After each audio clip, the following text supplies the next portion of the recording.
Assalamu alaikum, everyone, and hello. My name is Javeria Jamil, and I am the Legal and Policy Director here at CARE Georgia. We're the Georgia chapter of the Council on American Islamic Relations, or CARE, the nation's largest civil rights organization protecting the rights of the Muslim community here in America. Thank you for joining us today for this informational webinar where we'll be talking about redistricting, the special legislative session here in Georgia, and what all of this means for our communities.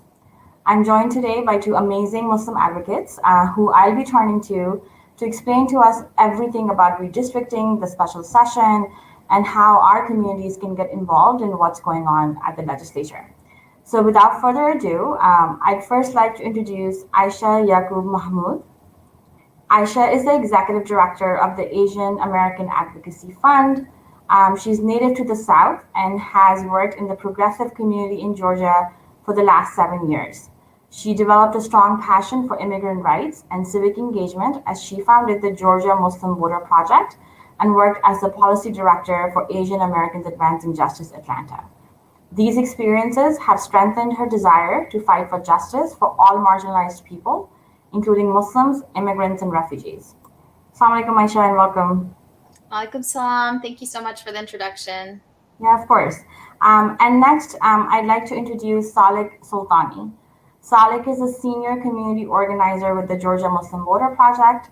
He leads the Georgia Muslim Voter Project's redistricting, policy, and advocacy programs and organizes across Georgia's Muslim and immigrant communities. In his free time, Salik loves playing tennis, spending time with his closest friends and family, and exploring everything that Atlanta has to offer.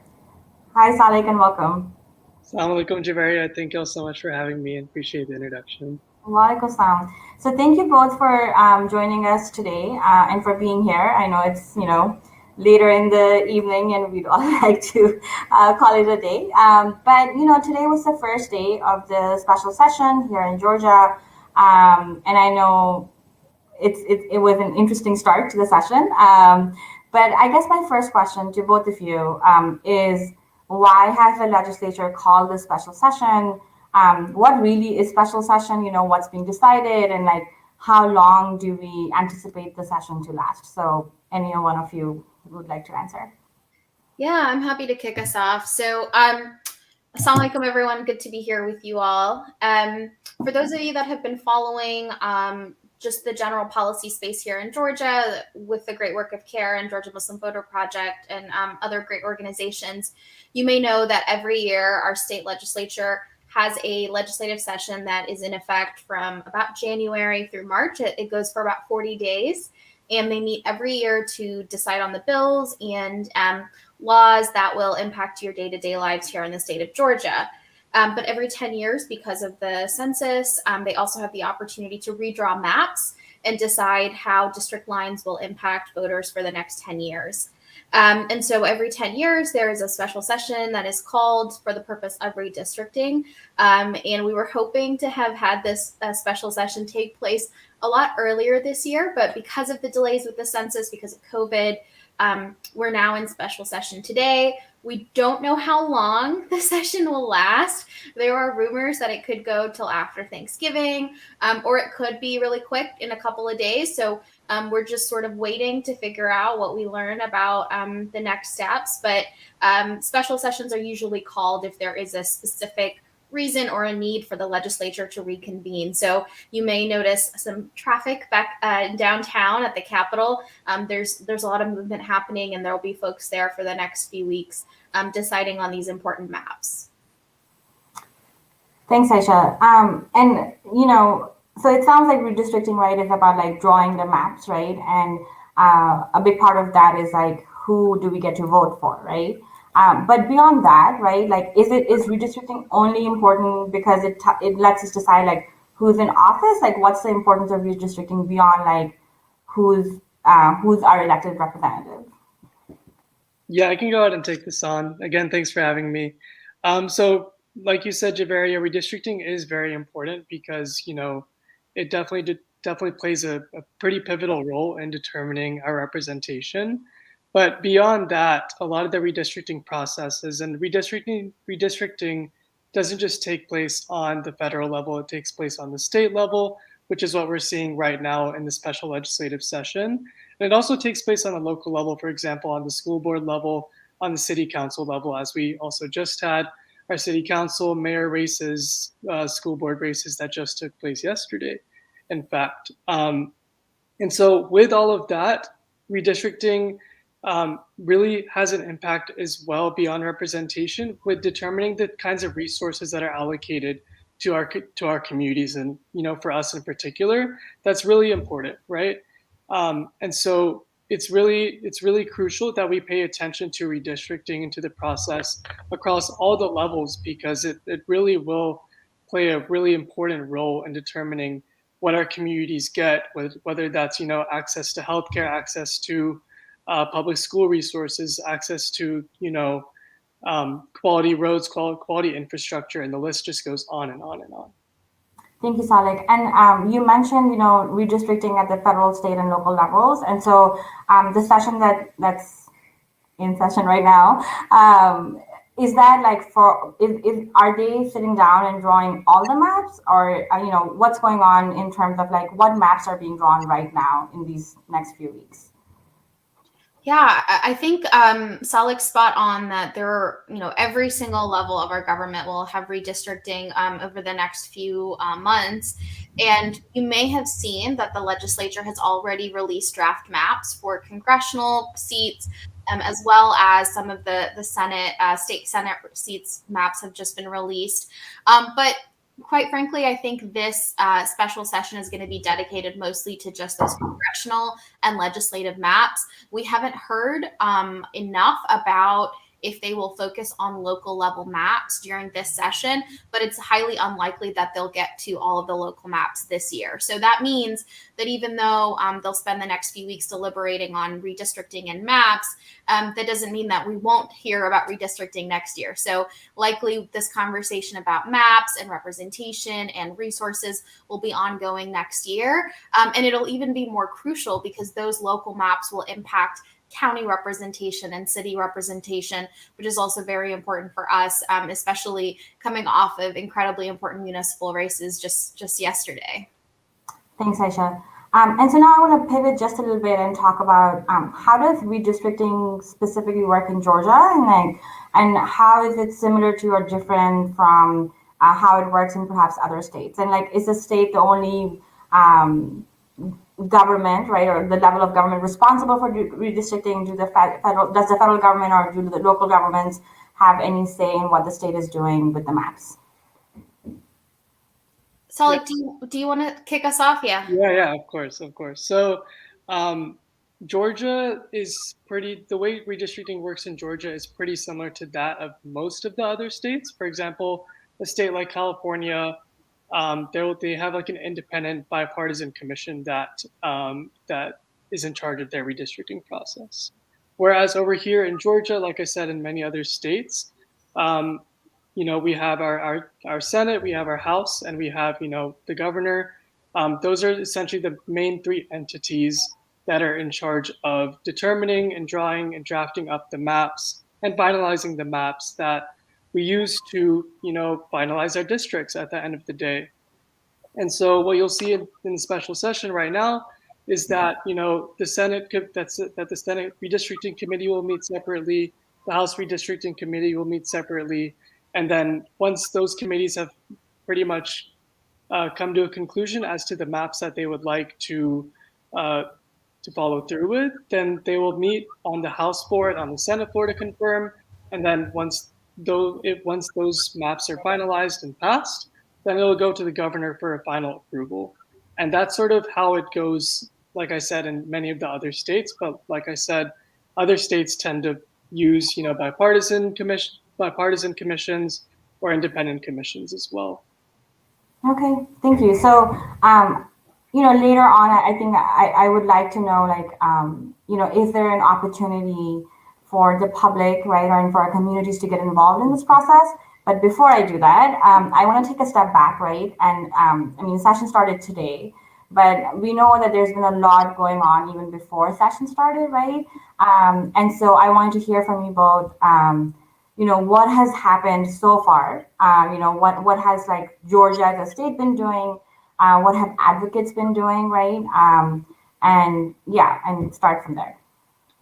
I'll talk to you a little bit about what sort of the last few years in the advocacy space has looked like as it relates to redistricting, and then Salik can tell you more about the last few months in the redistricting advocacy. But redistricting has been on our mind since 2017, right? We've been talking about it, learning about it, trying to figure out how we as advocates can get fairer maps for our communities for as long as I've been in this space.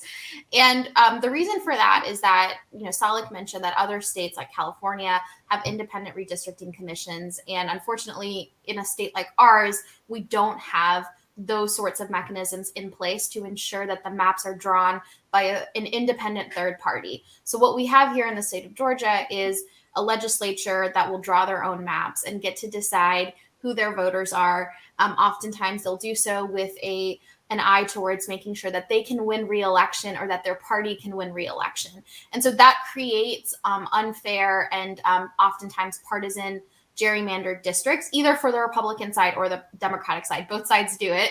And so over the last few years, there has been an effort through bills like the Democracy Act to really push for an independent redistricting commission here in the state of Georgia, as well as additional transparency measures to make sure that when the district lines are being drawn, when maps are being released, that there's ample time and opportunity for communities to give input.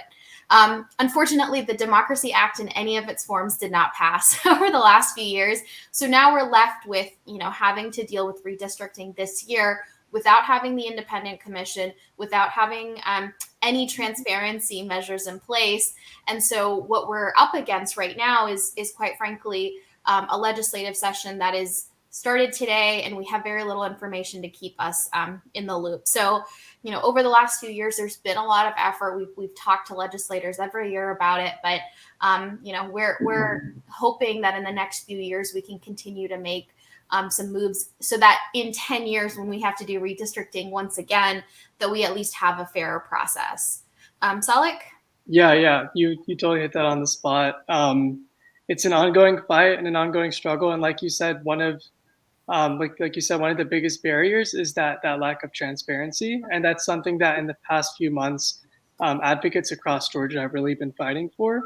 But one of the biggest barriers beyond that sort of ties into transparency a little bit is also a lack of language access. And of course, many of our community members in the Muslim community, English is not their primary language, right? And many of the community members across Georgia from just many different backgrounds, different ethnicities and whatnot. You look at Gwinnett County, for example, English is not their primary language either. But unfortunately, we've seen that in all or any of the communication that's come from the redistricting committees, from the legislature overall, all the communication has been in English and only in English. And so that's been a really big sort of point of contention, I guess you could say, for a lot of the advocates and for a lot of us, because we want to ensure, like we talked about, that we know that redistricting is so important to ensuring that we have representation and resources for our community members. But if our community members don't even have a way to access the information, then they're immediately sort of a little bit left out of the process. They're already a step behind, and unfortunately, we've seen, historically, our communities have already been sort of a little bit left behind as it is, and so that's been one of the biggest challenges for us going forward. And another thing, just to provide some background over the few months, is that there have been a series of public town hall hearings across Georgia in 11 different cities, right? And also in those cities, all the information was also only given out in English.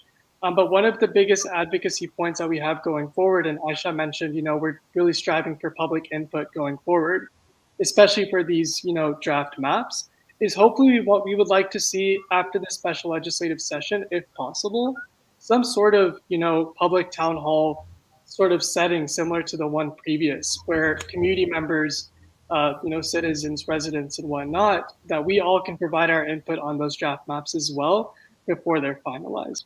And so that's sort of like a little bit of an overview as to like what the past few months have looked like and some of the challenges that we've been facing that we'll continue to be fighting against.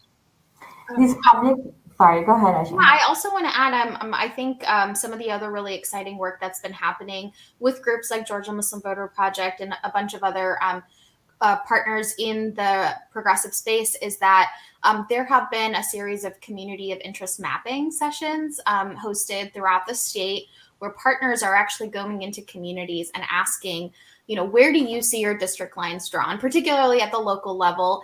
Getting a sense from communities about what are some key communities that they would like to see that stay in district lines. Where are lines that they see as visual representations of their communities.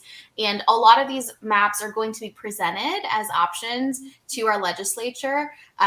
They're probably not going to look too kindly upon the maps that are drawn by communities, but that's sort of the work that's been put in not by countless groups over the last few months to actually provide alternative maps, because we know and we have a feeling that some of the maps that are going to be presented aren't going to be as interesting for our communities. So that actually makes me ask two questions. So one, can you say a little bit about what are communities of interest? I remember when I was first introduced to the concept, it was like, I think if one of you can just explain very briefly what communities of interest are, and how do they play into the redistricting process, and why they're important, I think that would be a helpful start. Yeah, Aisha. Yeah, I'm happy to take that question. So, when we're thinking about redistricting and, getting district lines drawn, there's been a lot of litigation and a lot of laws written about how district lines can get drawn. And through the long and arduous process of litigation over maps, some of the distinguishing factors in creating maps have to be, obviously you have to pay attention to the size of the district, how many people are in there. There has to be an equal representation, one person, one vote. But then you also can look at certain characteristics of the population to ensure that you are keeping communities of interest together and not necessarily gerrymandering or tearing up a district because of those characteristics. So for us, how we define communities of interest is communities who have particular shared needs or shared policy visions or goals that they want to keep their interests together so that they can gain political power. And so for us, right, at the Asian American Advocacy Fund, we see Asian American voters as a community of interest because we have very clear needs in getting language access, getting immigration reform, getting access to some resources that our communities currently have trouble accessing. And so for us, when we're looking towards these maps, particularly at the congressional level, we're seeing that our Asian American communities are being torn apart in some of these draft maps. They're taking the Asian American electorate and splitting us up into two separate congressional districts to lessen our power, to lessen the impact of our vote, and to make it harder for us to exercise the one voter, one person, one vote sort of phenomenon. And so I think communities of interest can mean a lot of things. It doesn't just have to mean racial. It can also mean religious sort of interest. It could also mean interest based on class or environmental groups. We're also at these town halls. We heard from a lot of different, people who have communities of interest based on business needs, right? I live now in Northwest Georgia, and when I attended a town hall here, there was a group calling for communities of interest based on folks that are in the carpet industry or in a particular industries that have very specific sort of business or other needs that want to make sure that they can retain their political power. And so it could really mean anything from, the sort of things that I've talked about, but it can also be used in ways that we may not like. So we just have to sort of make sure that when we talk about communities of interest, we're very clear about what we mean. Thank you. And then, Aisha, you had also mentioned that, advocates are working on drawing alternative maps that are more representative of the different communities' needs, right? And there is a plan, right, to perhaps present these alternative maps to the legislature. Can you talk a little bit more about this? Like, how would we bring these maps to these electives attention? Like, how would that work basically? Yeah, there's a lot of really great work happening, and I don't want to take credit for any of it because a lot of people that are much smarter than I am have been involved in this work. In particular, there's groups that are working with academics at Princeton University to also develop draft maps that they're presenting as alternative maps to consider. And so through the public comment process and through the conversations with elected officials, anything that we send to them at this point is considered part of public record for the purpose of redistricting. And so if you've ever tried to email your legislator in the past, you'll send them an email, you'll kind of share your objection or your support for a bill, and that's sort of, getting your word in. Right now, if you're emailing your legislator or you're reaching out, every single thing is being documented because they know that there's going to be litigation. And so every single email, every phone call, every piece of mail is being documented so that when litigation happens, they can go through their points of communication to see, were we presented with any alternative options? Did the maps we pass actually have opposition? Were people objecting to these maps when they were presented? And we want to be able to say, yes, we objected to these maps and we actually presented you with these alternatives. So you can draw your map and email it to your legislator today. There's also opportunities to submit public comment online through the legislature's portal. We in the town hall process that Alec talked about, advocates were also recommending that they make it easier for constituents and community members to submit draft maps, perhaps like an upload option on their website. I don't think any of that stuff ever happened, but there are ways to get your message across. And it could be as simple as, getting something together, coming to talk to your representative. Again, people a lot smarter than me are working on those things, but we know that the more effort we put into not just sharing opposition to the maps that are happening now, but that we give feedback on the current maps, the better chances we have of fighting the maps during the litigation round. Okay, thank you, Aisha. So we have a few minutes left, and I had a couple of more questions for both of you. So obviously, like, we are hosting this informational session because at CARE Georgia we believe that it's important for our communities, right, especially the Muslim community in Georgia, to engage in this process, right? Can you talk about, and Salik, I would love to hear from you specifically, right? Can you talk about why it's important for our communities to engage in the process? And then, if both or either of you can also talk about how can they engage in this process while it's happening, I guess, over the next few weeks. Yeah, definitely. So of course, one of our main focuses at GMVP is, to ensure that our community members, and that goes for our Muslim community members, but also for our brothers and sisters from other immigrant and ethnic backgrounds as well, are as civically engaged as possible. And we believe in the power of civic engagement because it really does translate to, ensuring and protecting our collective power, right? And that sort of ties into what I was talking about earlier when I was talking about how redistricting really does play a role in determining our community's resources and our community's, I guess, again, collective power. That's what it's all about at the end of the day. So it really, at the end of the day, just boils down to that, right? Very simply. We encourage you all to be as involved in this process as possible because the more you're involved, the more our community will be recognized and paid attention to, and we won't be, quote unquote, ignored in the future, as has been the case previously, unfortunately. And secondly, as we're gaining more recognition and as we're able to, protect our collective power, then we'll be able to ensure that we have the access to the resources that we truly do deserve. And as we've seen in the past 10 years, and as the census results have shown us, the Asian American population in Georgia, the Muslim population in Georgia, has grown, tenfold. And so it's only right and only deserving that our communities have access to the representation and to the resources that, will inshallah help us to, will help deliver that quality of life, inshallah, that we're all looking for, that prosperity that we're all looking for. And of course, like I keep saying, that collective power that we've been seeking, and that we truly do deserve at the end of the day. Thank you, Saleh. And how can people get engaged? Yeah, of course. So there's plenty of organizations that have come out right now with a few direct actions that folks can partake in at the Capitol. One, namely, is a redistricting rally that's currently in the works, and we'll be sure to promote on our social media, as I'm sure Asian American Advocacy Fund and Care Georgia will also be about whatever is going on. So please stay tuned about those efforts. But of course, as Aisha mentioned before, like now is the moment to reach out to your legislators, to email them, to call them about your concerns, to really, really voice your concerns.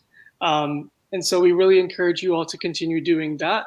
And then, of course, you can also go to the Georgia General Assembly website at legis.ga.gov, and they're going to be holding the special session pretty much every day over the next, at least few days, if not in the coming weeks, at least the next 3 weeks leading up into Thanksgiving. So if you'd like to stay tuned about all the developments within the special session, about all the developments and how it relates to redistricting and to your communities, how all of this impacts your community, please stay tuned. And of course, please stay tuned to our social media pages as well. Thank you, Saleh. Aisha, anything to add to that? Yeah, I would just say, make sure that you're following all of the social media pages for all of our organizations. I would also recommend following organizations like the Georgia Redistricting Alliance, Fair Districts Georgia, other organizations that are uplifting some of the maps and can actually keep you updated throughout the next few weeks about what's happening. We're all sort of in this coalition together, making sure that we're keeping our own communities updated. And I just sort of challenge everyone to take a look at their own maps in their districts. If you've ever thought about, I really wish that we had a Muslim representing my district, my city council, my state legislative district. Think about why that's possible, why that hasn't happened, right? And what could be possible if you could have a community of interest that was with your Muslim community or with your Asian American community or your insert community here name, right? Because I think this is really where we can imagine the sort of maps and the communities we want to build and give options and put options on the table so that we're not just at the mercy of the maps that are being created for us. Unfortunately, what we've seen in the past is that the powers that are the people that are in power right now will continue to draw maps in a way that will benefit them. And so unless we come out there and really share the opposition, share what we want to see happen, we can't really get the sort of wins that we want. So let's make sure that we're doing our part. Follow all of our accounts. There's going to be a lot of great stuff coming out over the next few weeks. There actually is a really important hearing that's going to happen on Friday, and you can listen and see some of the maps being debated. So if you go to the Legis website, there should be a link to the Senate redistricting committee hearing that will take place on Friday. And I recommend just to stay tuned, see how they're talking, see what the advocates are saying and how they're presenting their opposition to the maps, because it's very interesting. And at the end of the day, we want to make sure that we're educating each of you and providing opportunities for you all to also teach other folks about how to get involved. Thank you, Aisha. And last question, it's more of a rhetorical question, but I feel like we should say this. So, redistricting happens every 10 years, special session happens every 10 years, but obviously, like, even, during this conversation, right, Aisha mentioned that the work, right, leading up to redistricting has been happening for the past, like, 7 or 8 years, right? Like, I remember I moved to Georgia in 2015, and, like, we've been talking about redistricting since then, at least, right? And so it sounds like, there are opportunities outside of this, like, every 10-year mark for the community to get involved, and hint, specifically the legislative session. So any message for the community around that and how they can engage if they aren't already engaging in that process? Yeah, for sure. I mean, outside of getting involved in the day-to-day sort of civic engagement efforts of our various organizations, I would say stay connected with what's happening at the legislative level. Make sure that you're paying attention during the 40-day legislative session, and then also talk to your legislators about redistricting. Even after next year, even after the maps have been drawn, there will continue to be litigation and conversations about these maps, but make sure you're talking to them in 2022, 2023 about an independent redistricting commission, about transparency, about fair maps, because this is going to happen again in 10 years, and we want to be in a better place to make sure that we can get these fair maps. So not just, don't just think about redistricting as a one and done. It's going to happen again. We need to continue building on these. And we also need to do the important work to educate other people and our local elected officials. I think there's so much work that needs to be done to make sure that every single person who's impacted by redistricting has an opportunity to participate. And that includes people that are in our own community leaders who are going to be impacted by decisions from their counties, some of our masjids who are going to be impacted by changing leadership in some of these institutions. So we want to make sure that all the decision makers are at the table, that we're bringing everyone along and helping to make this a fairer process. Salik, anything to add? Yeah, I mean, just pretty much echoing everything that Aisha said, and especially considering that, considering that the Asian American and the Muslim population, and as Aisha said, I loved what you said, insert community here, populations and communities are going to continue to grow. Like she said, continue to educate each other, educate just the random person you meet at the grocery store about redistricting, because like this is like the prime moment right now. So yeah, this time right now is more important than ever. So don't let go of the moment. Continue fighting, continue educating, continue urging each other on, and like y'all have been saying, this continues on for the next few years. And if we want an even more transparent and an even more inclusive process 10 years from now, then we have to start right now. We have to continue it forward. Sorry.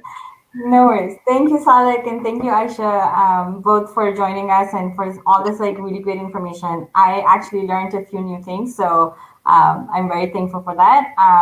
And for anyone who's watching, thank you for joining us, and please feel free. I mean, please make sure to follow the Georgia Muslim Voter Project, Care Georgia, the Asian American Advocacy Fund, and like all the great organizations that Aisha and Salik have mentioned. It's really, really important that you're paying attention to what the legislature is doing, because it impacts your future and that of like generations, to come. So thank you all for joining us. And with that, assalamu alaikum and good night. Assalamu alaikum. Assalamu alaikum, everyone. Thank you.